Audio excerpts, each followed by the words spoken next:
अभी ये गुरु जी हमारे क्या करेंगे, अपना दिमाग के किसी से लेना नहीं।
ये इधर पड़ा है।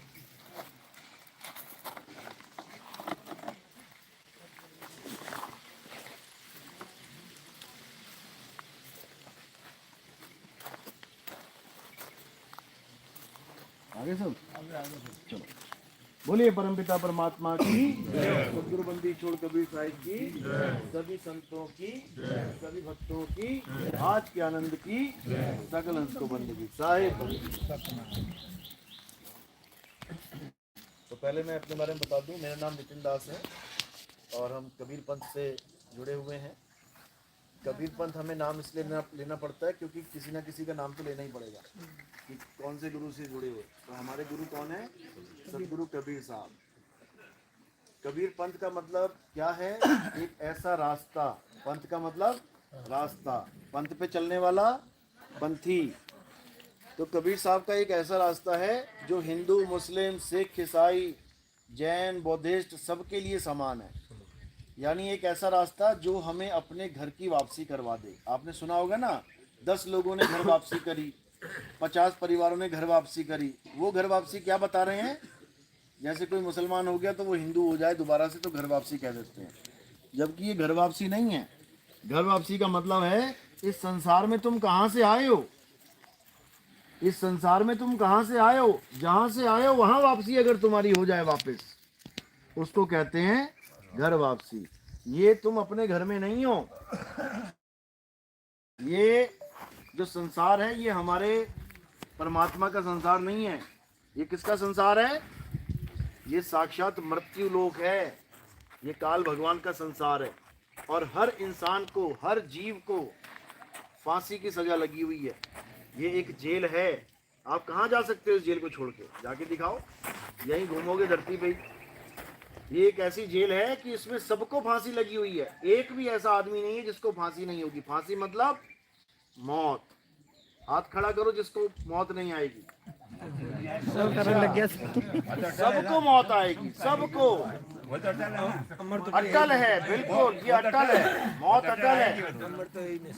इसी को समझना है, ये मौत अटल है, मृत्यु दंड अटल है, सबने मरना है।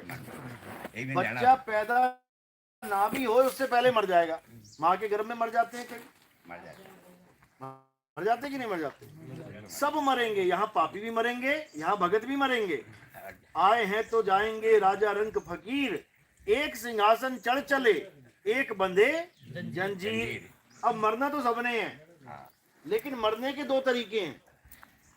एक सिंहासन चढ़ चले, एक के लिए तो सिंहासन आएगा कि भैया बैठो आराम से, अब तुम्हें वापस ले जाते हैं तुम्हारे घर, अब तुम्हें यहाँ आने की जरूरत नहीं है, आ लिए, जी लिए, मर लिए, जो करना था। और दूसरा, एक सिंहासन चढ़ चले एक बंधे जंजीर। अब उसको यमदूत आएंगे और जंजीर से बांध के लेके मारेंगे, कूटेंगे, फिर नरकों पे डालेंगे, फिर किसी माँ के गर्भ में डाल देंगे। इस दुनिया में आने का रास्ता क्या है? कहाँ से आते हैं दुनिया में लोग? क्या रास्ता है? माँ के गर्भ से। जैसे इस नर्सरी में आने का रास्ता ये है ना, मेन गेट, इधर से ही आना है सबने। इसी प्रकार इस दुनिया में आने का एक ही रास्ता है, माँ का गर्भ, और कोई रास्ता नहीं है। तो जो भी माँ के गर्भ में आता है उसने एक दिन संसार में जी के खा पी के शरीर को छोड़ के चले जाना है, यानी शरीर की मृत्यु होनी ही होनी है। अब हमने क्या करना है बचने के लिए? बच सकता है कोई मौत से? कोई बच सकता है? हाथ खड़ा करो। एक बंदा बच सकता है, बिल्कुल बच सकता है, इसीलिए तो हाथ खड़ा किया है।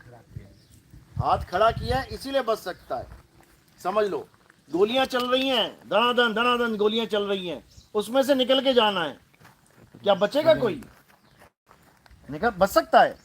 बच सकता है। बुलेट प्रूफ जैकेट पहन ले, बुलेट प्रूफ जैकेट पहन ले और निकल जाए। भगवान ही बचा तो बोले घोड़े में कौन बचा सके, कोई नहीं बचा सके। हाँ, तो बचाने का रास्ता बताया जा रहा है। तो बचने का केवल एक ही रास्ता है, मरने से बचने का एक ही रास्ता है। क्या रास्ता है? तुम ये जान लो कि तुम कौन हो। जब तुम ये जान लोगे कि मैं कौन हूं, उसके बाद तुम्हारी कभी मौत ही नहीं होगी। अभी क्या हुआ है? अभी हम ये जान बैठे हैं कि मैं एक आदमी हूं, लड़कियां हैं, औरतें हैं, ये जान बैठी हैं कि मैं एक औरत हूं। जब तक आप ये मान के जान के बैठे हो कि मैं एक आदमी हूं, मैं एक औरत हूं, तो आपकी मृत्यु होनी होनी है, क्योंकि हर आदमी मरेगा, हर औरत मरेगी। अब बचने का क्या रास्ता है?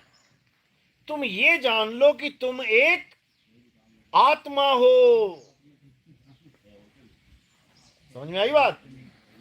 अगर तुमने ये मान लिया कि मैं एक औरत हूं या मैं एक आदमी हूं, तो 101% मरोगे, क्योंकि यहां सारे आदमी और औरत मरने के लिए ही पैदा होते हैं। लेकिन अगर तुमने ये जान लिया कि मैं एक आत्मा हूं, अब बताओ आत्मा कब मरेगी? आत्मा तो मेरी बस यही एक फार्मूला है बचने का। यही एक फार्मूला है बचने का कि आप ये जान जाओ कि आप एक आत्मा हो। जब आपने ये जान लिया कि मैं एक आत्मा हूं, अब बताओ तुम्हें कौन मारेगा? ना तुम्हें गोली मार सकती है, ना तुम्हें तलवार काट सकती है, ना तुम्हें आग जला सकती है, ना तुम्हें पानी डुबो सकता है, क्योंकि तुम शरीर रहे ही नहीं। आत्मा अब आत्मा है तुमसे कही है? आत्मा में उनके गोड़ लागी कोई नहीं। हाँ, ये तो तब समझ में आएगा ना, जब ये जानोगे कि मैं एक आत्मा हूं। अगर तुम ये केवल बोल रहे हो कि मैं एक आत्मा हूं और गोली लग रही है तुम्हारी हालत खराब हो जाएगी, क्योंकि तुम अपने आप को शरीर माने बैठे हो, और शरीर मरेगा तो तुम्हें लगेगा हाय मैं मर गया। बस यही फर्क है। शरीर क्या है? हमारे कपड़े हैं। ये कपड़े कैसे हैं? कॉटन के, नायलॉन के, सूती के, रेशम के। और ये कपड़े कौन से हैं? ये 5 तत्व के कपड़े हैं। ये शरीर कितने तत्वों का है? 5 तत्वों का। अब ये कपड़े, यानी ये कपड़े अगर फट जाएं, जल जाएं, गल जाएं, तो मुझे कोई फर्क पड़ रहा है क्या? कोई फर्क नहीं है, नया ओढ़ लेंगे। अब ये कपड़े जो हैं, ये मिट्टी वाला कपड़ा, अगर ये छूट जाए तो मुझे ये लगता है कि मैं मर गया। बस यही भरम है। इस भरम में किसने फंसा रखा है? माया ने भरम डाल रखा है। भरम का पर्दा है एक, हमें भ्रमित किया हुआ है कि तू एक दिन मरेगा, और हम क्या बोल के बैठे? ये तो अटल सत्य है। क्या? मैं तो मरूंगा। अरे ये सबसे बड़ा झूठ है। ये संसार का सबसे बड़ा झूठ है कि तुम मरोगे। गाते क्या हो? ईश्वर अंश जीव अविनाशी। अविनाशी का मतलब क्या होता है? अविनाशी का मतलब है जो कभी, जिसका विनाश हो ही ना। तो जो अविनाशी जीव है वो मरेगा कब? कभी नहीं मर सकता। तो ये कौन लोग हैं जो हमें समझा रहे हैं कि तुम एक दिन मरोगे मरोगे मरोगे, मृत्यु अटल है? अरे भाई, मरेगा वो जो अपने आप को शरीर मानता है, जो अपने आप को आत्मा करके जानता है, वो कभी नहीं मरेगा। गीता में यही समझाया गया है। अर्जुन, ये शरीर तो हमारे कपड़े हैं, एक दिन गल जाएंगे, फट जाएंगे, सड़ जाएंगे, लेकिन हम तुम शरीर नहीं है। हे अर्जुन, हम और तुम आत्मा हैं। तो करना क्या है? हे अर्जुन, इन शरीरों से मोह त्याग। वो धनुष बाण नहीं उठा रहा था ना, मैं दादा को नहीं मारूंगा, मैं चाचा को नहीं मारूंगा, मैं भाइयों, वो कह रहे हैं तू चाहकर भी नहीं मार सकता दादा को, चाचा को। क्योंकि वो आत्मा है, शरीर नहीं है। इन शरीरों से मोह को हटा और अपनी आत्मा में रमण कर। अध्याय 3 17वां श्लोक यही समझा रहे हैं कि हे अर्जुन, जो अपनी आत्मा में रमण करता है, जो अपनी आत्मा में तृप्त है, जो अपनी आत्मा में संतुष्ट है, उसके लिए कोई धार्मिक कर्म कर्तव्य लागू ही नहीं होता। यानी जो हमारा असली धर्म है वो क्या है? सत्य सनातन धर्म। और जो हमारे धर्म में मिलावट है वो क्या है?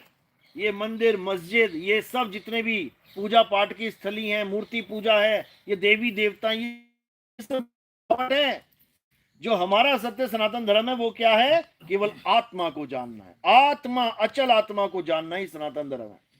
अध्याय 2 24वां श्लोक, हे अर्जुन, ये आत्मा अचल है, अडोल है, ये आत्मा सत्य सनातन है। इसी आत्मा को जानना हर इंसान का परम कर्तव्य है। इस दुनिया में आने का एक ही लक्ष्य है। क्या लक्ष्य है? इंसान जन्म पाने का एक ही लक्ष्य है। क्या लक्ष्य है? अपनी आत्मा को जान लो। पत्थर नहीं पूजने हैं। पत्थर चल नहीं सकता, बोल नहीं सकता, हिल नहीं सकता, डुल नहीं सकता। तुम हिल भी सकते हो, डुल भी सकते हो, बोल भी सकते हो, चल भी सकते हो। तुम्हारी कीमत ज्यादा है कि पत्थर की? वाह, इस आत्मा की कीमत है। ये आत्मा अनमोल है, इसका कोई मोल नहीं है। पत्थर टूट गए ना, नया भगवान आ जाएगा और तुम्हारी गर्दन कट गई, कहां से लेके आएंगे तुम्हें? समझो। यानी अगर कोई इस दुनिया में भगवान है तो वो आत्मा ही है। हे अर्जुन, आत्मा अखंड है, अचल है, अडोल है। आत्मा ही परम सत्य है। जो आत्मा को जान लेते हैं वो जन्म मरण के रोग से निकल जाते हैं, खत्म हो जाता है खेल उनका। तो बार बार नहीं आएंगे माँ के गर्भ में उल्टा लटक के। फिर पता नहीं कैसी माँ मिल गई, काली पीली गोरी, कैसी मिल जाएगी क्या पता। जैसी मिल गई उसी को माँ माँ माँ करते फिरोगे। समझे? तो इसी को समझना है। अभी तो इंसान का जन्म मिल गया तो 2 हाथ 2 पैर हैं। क्यों? तुम्हारी माँ और पिता के 2 हाथ 2 पैर थे। और जब मिल जाएगा भैंस का जन्म, कुत्ते का जन्म, चींटी का जन्म, फिर तुम्हारे पैर भी 4 हो जाएंगे, चींटी के पैर 6 हो जाएंगे। मकड़ी का जन्म मिल गया तो पैर 8 हो जाएंगे। और वो कन खुजरुए वाले मिल गया, फिर 32 जोड़ी लेके घूमोगे फिर। तो इन सब काल के जाल से, इन सब शरीरों देहों के जाल से बचने का एक ही रास्ता है, अपनी आत्मा को जान लो। मरने से पहले, शरीर त्यागने से पहले जो अपनी आत्मा को जान लेते हैं वो अपनी आत्मा में स्थित हो जाते हैं। शरीर गिर जाता है और जीव अपनी आत्मा में स्थित हो जाता है। जैसे ये पत्ते हैं, लहला रहे हैं, एक पत्ता गिरेगा, पत्ता तो गिर गया, लेकिन जो डाल है, डाल वहीं रहेगी, अचल है। पत्ता गिर गया, डाल वहीं है। इसी प्रकार तुमने क्या करना है? ये पत्ता गिरने दो, तुम डाल तक पहुंच जाओ, यानी अपनी आत्मा तक पहुंच जाओ। आत्मा के नाम तो सुना ना सबने? अपनी अपनी आत्मा लेके आए हो सब? घर तो नहीं रहेगी किसी की? देख लो, हाथ लगा के चेक कर लो, एक रहेगी हो किसी की? हाँ, ये है बात। हाँ, अगर आत्मा कहीं छूट गई रास्ते में, तुम ही छूट जाओगे वहीं पे। फिर 4 लोग आएंगे तुम्हें छोड़ने के लिए शमशान घाट। तो ये आत्मा ही सत्य है। आत्मा के द्वारा ही ये शरीर सारे काम कर रहा है। तुम्हारे शरीर आत्मा की वजह से चल रहा है। राम जी का शरीर किसकी वजह से चल रहा है? आत्मा की वजह से। कृष्ण जी का शरीर किसकी वजह से चल रहा है? आत्मा की वजह से। सबका शरीर किसकी वजह से चल रहा है? आत्मा की वजह से। यानी हर शरीर को चलाने वाला कौन है? आत्मा है। यानी आत्मा करंट मानो और शरीर को पंखा, बल्ब, ट्यूबलाइट, हीटर, गीजर, कितना कुछ पड़ा है तुम्हारे घर में, लेकिन एक तार में करंट ना आ रहा हो तो बताओ क्या चलेगा? कुछ भी नहीं चलेगा। इसी प्रकार राम जी का शरीर, हनुमान जी का शरीर, माता का शरीर, शंकर जी का शरीर, मेरा शरीर, तेरा शरीर, हाथी, घोड़ा, कुत्ता, बिल्ली, सारे शरीर किसकी वजह से चल रहे हैं? उस आत्मा की वजह से। यानी आत्मा सत्य है और शरीर असत्य है। आत्मा के बिना शरीर की कोई कीमत नहीं है। समझो, शादी करनी है लड़के की, लेके जाते हो क्या देखने के लिए? शरीर देखने के। हाँ, लड़की बहुत सुंदर है, हमारी बहू बनेगी। और बहू बना के ले आए, अगले दिन मर गई, अब क्या करोगे उसके शरीर का? अब क्या करोगे? आग में डाल दोगे सुषमान खान में ले जाओ और क्या। तो किसकी कीमत थी? आप कहीं पीछे पीछे ना आ जाए, समझ लो।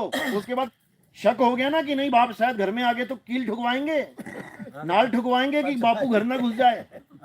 बाप के घर में बाप को ही ना घुसने देंगे। तो ये आत्मा का खेल है भाई। इसी आत्मा को जानने के लिए सब संतों ने मुहिम चलाए हैं। ये बड़े बड़े संत जो तुम्हें दिख रहे हैं, ये तो माया इकट्ठी करने के लिए बैठे हैं। आत्मा वो निकलते थे, कहां तक जाते थे? मक्का मदीना पहुंच गए टहलते टहलते, बाबा नानक जैसे। कबीर साहब ने कोई जगह ही नहीं छोड़ी घूमते घूमते। जगजीवन साहब ने पूरा जगह ही नाप लिया। क्यों? क्योंकि उनके पास इतना समय था ही नहीं कि आश्रम बना के आराम करें। उनके पास एक मैसेज था, एक संदेश था कि कितने ज्यादा लोगों को मैं बता दूं कि अपनी आत्मा को पहचान ले, नहीं तो ये जीव की अंत में दुर्गति होगी। इसलिए उन्होंने आश्रम तक नहीं बनाए, कभी रुक के नहीं देखा। जैसे नदी है ना, बताओ कहां रुक रही है? बता दो कहीं रुकी हो? वो तो पहाड़ से चलती है समुद्र तक, पता नहीं कितनों को जल पिलाती जाती है।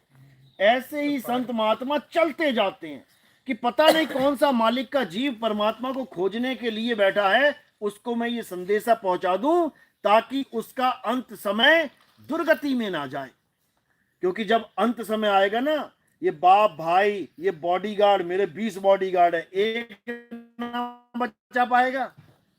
यमदूत वहीं ले जाएंगे खींच के। और कहां से लेके जाएंगे? किस घर में रहते हो तुम? इस काया रूपी घर में रहते हो।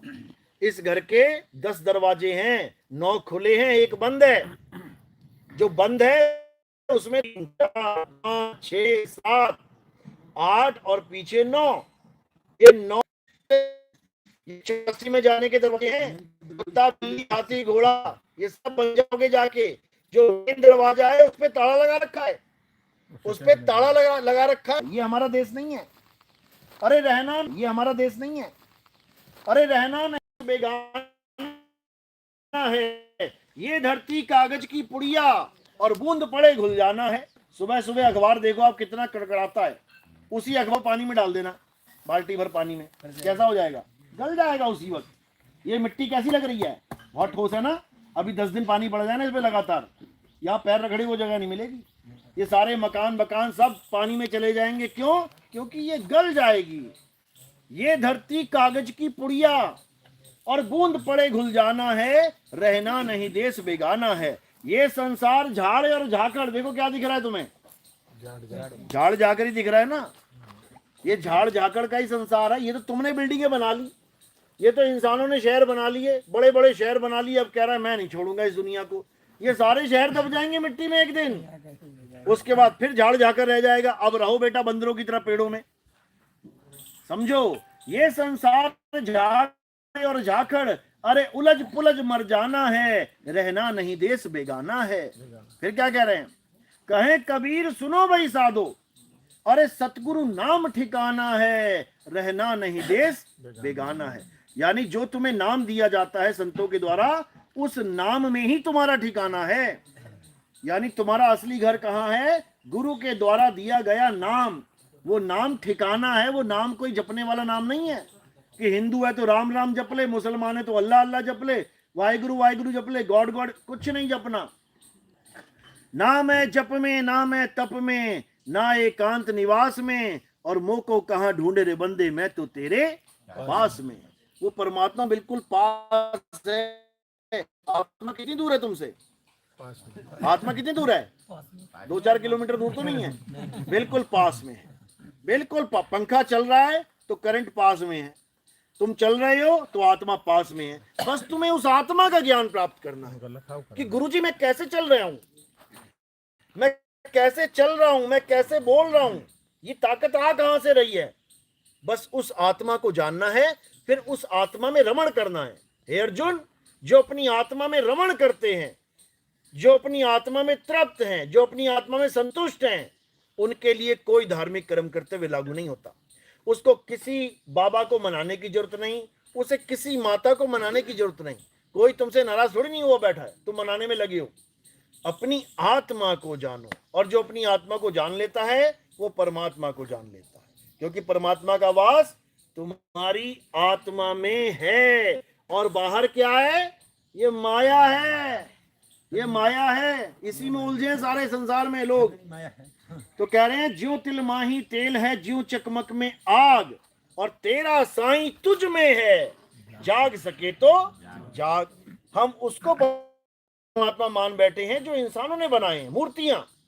एक मूर्ति को हम भगवान मान रहे हैं। ये मूर्ति ना बोले ना डोले। अगर तुम खाना भी मुंह में लगा के चले जाओ, लड्डू चिपका दिया तो ये खा नहीं सकती। कौन खाएगा? चींटियां आके लड्डू खींच के ले जाएंगी, मक्खियां बैठ जाएंगी खाने के लिए। तुम्हारे मुंह पे, तुम्हारे होठ पे मक्खी बैठ जाए, नाक पे मक्खी बैठ जाए, कितनी देर बैठने देते हो? तुम्हारे होठ पे मक्खी बैठी नहीं कि हाथ एकदम आता हट। सोचो, तुम्हारे तो 2 हाथ हैं, जिनके 6-6 8-8 हाथ हैं, उनके मुंह पे 10 मक्खियां बैठ जाए, वो हाथ एक भी ना हिला पा रहा है। बताओ, हमने इसको भगवान मान लिया है। हाँ, ये सांकेतिक ज्ञान है, ये सांकेतिक ज्ञान ठीक है कि राम जी ऐसे थे, कृष्ण जी ऐसे थे, दुर्गा माता ऐसी थी, शंकर जी ऐसे थे। जैसे आपके दादाजी का कोई चौक पे मूर्ति लग गई, जैसे बाबा अंबेडकर की मूर्तियां लगी होती, बाबा अंबेडकर ऐसे थे, उंगली ऐसे है ना, ऐसे थे। अब इसका मतलब ये थोड़ी नहीं कि वही बाबा अंबेडकर है। अब तुम जाओ वहां पे और आरती करने लग जाओ और खाना खिलाने लग जाओ उनको, बाबा जी को भोग लगा रहे हैं। अरे वो मूर्ति है भाई, वो मूर्ति है। बाबा अंबेडकर ने कि भैया मूर्तियां मारतियां, धर्म तक छोड़ दिया उन्होंने। हिंदू धर्म छोड़ा कि नहीं? कौन सा अपनाया था पता है? बुद्ध धर्म अपना लिया था। इसीलिए कि कहां ये मूर्तियों के चक्कर में पड़े हैं। मूर्तियों को भगवान मानते हैं और आत्मा से बैर करते हैं, विरोध करते हैं, आत्मा से दूरी बढ़ाते हैं। ये शूद्र जात का है, बताओ। अरे शूद्र जात का है तो इसका मतलब डिफेक्टिव पीस है।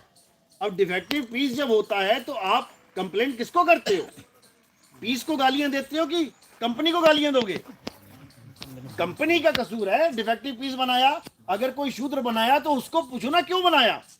तो शूद्र को शूद्र क्या कह रहे हो? वो तो बन गया जैसा बनना था। तो ये सब भरमजाल है। केवल आत्मा को जानो, आत्मा सब में विराजमान है। अगर शूद्र जात गलत है, गंदी है, तो राम जी ने झूठे वेर क्यों खाए शबरी के? समझो, तुम भी खा के दिखाओ, तब तुम राम भगत हो। जैसे भगवान करेंगे वैसे भगत करेंगे। समझ में आती है बात? तो इस चीज को बिल्कुल दिमाग से निकालो। कोई ऊंची जात नहीं, कोई छोटी जात नहीं, कोई बड़ी जात नहीं। हम सब इंसान हैं और हमारा धर्म इंसानियत है। अगर इंसानियत तुम्हारे अंदर है, तुम सबसे बड़े धार्मिक हो इस दुनिया के, और तुम्हारे अंदर इंसानियत यानी दया नहीं है, तो तुम महापापी हो। तुमसे बुरा इंसान इस दुनिया में कोई नहीं है। चलो, तो छोटा सत्संग हो गया। और बाकी सत्संग आप कहाँ सुन सकते हो? यूट्यूब चैनल पे। घर में जाके गाने देखते हो, फिल्में देखते हो, नाटक देखते हो, यूट्यूब पे टाइम बर्बाद करते हो। अब क्या करना है? अब अपना समय सत्संग में लगाना है। हमारा सत्संग सर्च करोगे, नितिन दास के सत्संग आ जाएंगे तुम्हें लाइन से, या फिर कहत कबीर सुनो, वो पर्चा है ना, उस पे लिखा हुआ है सब। उसको पढ़ के स्कैन कर लेना। कैमरा चैनल सब्सक्राइब करो। इस दुनिया में अगर सबको कोई एक कर सकता है तो वो केवल एक ही ज्ञान है, उसको आत्मज्ञान कहते हैं। आत्मज्ञान में बड़ा छोटा, ऊंचा नीचा, धर्म अधर्म, ये सब कुछ खत्म हो जाता है। ये मुसलमान है, ये हिंदू है, कुछ नहीं है। ये सब कुछ भी नहीं है। ये सब हम लोग ने बना दिए हैं। उत्पत्ति हमारी आत्मा की है, आत्मा से ही उत्पत्ति है सबकी।